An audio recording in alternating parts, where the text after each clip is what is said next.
بسم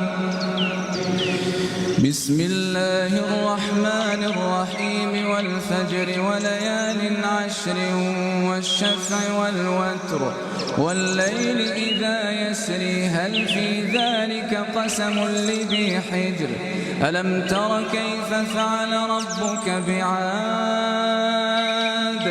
إرم ذات العماد التي لم يخلق مثلها في البلاد وثمود الذين جابوا الصخر بالوادي وفرعون ذي الأوتاد الذين طغوا في البلاد فأكثروا فيها الفساد فصب عليهم ربك سوط عذاب إن ربك لبالمرصاد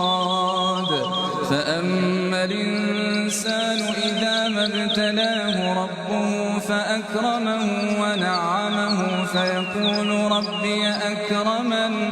وأما